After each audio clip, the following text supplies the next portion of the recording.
Nous sommes heureux de vous savoir nombreux à regarder ce programme, C'est Prof. Nous poursuivons aujourd'hui notre leçon sur les figures de style. Oui, parler avec les images est parfois plus facile que de faire des phrases entières. Alors, voyons aujourd'hui l'hyperbole. Alors, qu'est-ce que c'est que l'hyperbole? C'est une figure très connue. Elle consiste à mettre en relief une idée ou au moyen d'une expression exagérée. L'hyperbole est donc une exagération par l'emploi des mots intensifs, excessifs et démesurés par rapport à la réalité. Dire par exemple « je meurs de faim ». Est-ce qu'on meurt vraiment de faim? Ou encore « je suis mort de fatigue ». Est-ce que je suis réellement mort? Ou encore « elle a versé des torrents de larmes ». Est-ce que les larmes se sont-elles transformées en torrents? Ce colis pèse une tonne. Alors, si on peut peser ce colis, est-ce qu'on atteindra des tonnes? Ou encore, je te l'ai dit 1000 fois. Est-ce qu'en comptant, justement, on atteint 1000? Ici, il s'agit d'une extrapolation. C'est pourquoi nous parlons aujourd'hui d'hyperbole. La deuxième figure est l'euphémisme. Alors, il permet de traduire par des mots simples des réalités qui peuvent choquer. Il est parti, il nous a quittés pour ici désigner quelqu'un qui est décédé. Alors, comme la mort est un phénomène qui est choquant, on préfère dire il est parti ou il nous a quittés. Son frère est malentendant pour éviter de dire que son frère est sourd. Donc, la tournure ici euphémiste permet de dire qu'il est malentendant. Ou encore, on peut également dire le quatrième mage pour désigner ici les grands vieillards.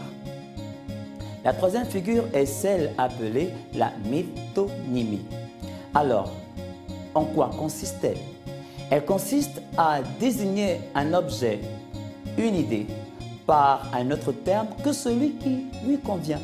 Il peut s'exprimer en remplaçant le contenu par le contenant. Exemple, je t'invite à prendre un verre. Est-ce que c'est le verre que tu dois prendre? Mais non, c'est plutôt ce qui est à l'intérieur. Il faut finir ton plat. Est-ce que c'est finir le plat? Non, c'est plutôt la nourriture. Ici, pour désigner le siège du pouvoir, on peut dire la Maison Blanche, pour désigner ici le pouvoir américain.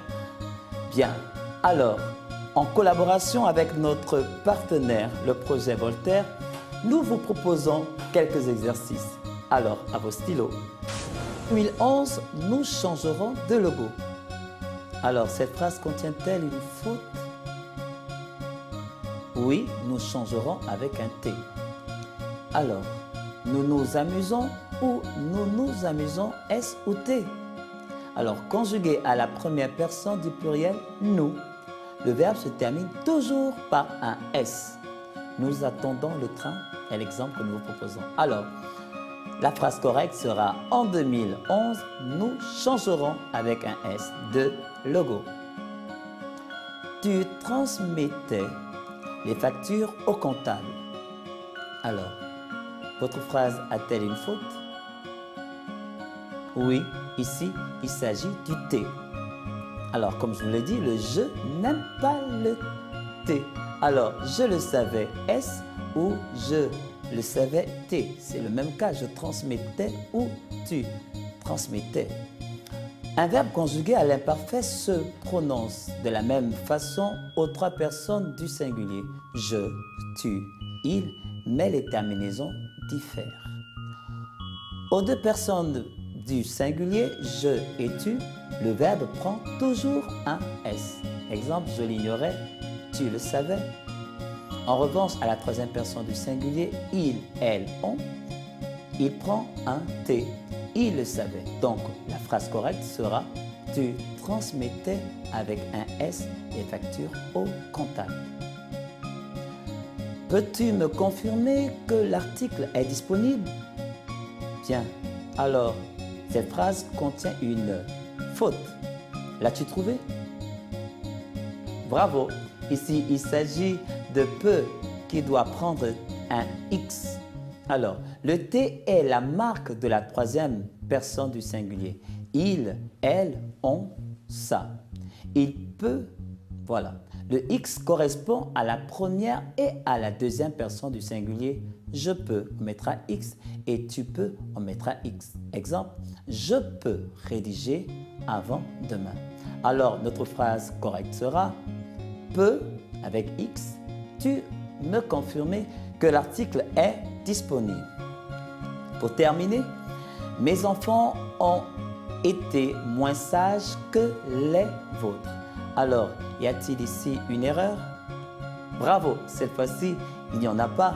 Mais toutefois, revenons à l'explication du nôtre, vôtre, l'accent circonflexe. Si le mot est immédiatement suivi du nom ou d'un groupe nominal, il s'agit de l'adjectif possessif nôtre ou vôtre sans accent circonflexe. Exemple, Romain a pris votre repas. Dans tous les autres cas, le O prend un accent circonflexe.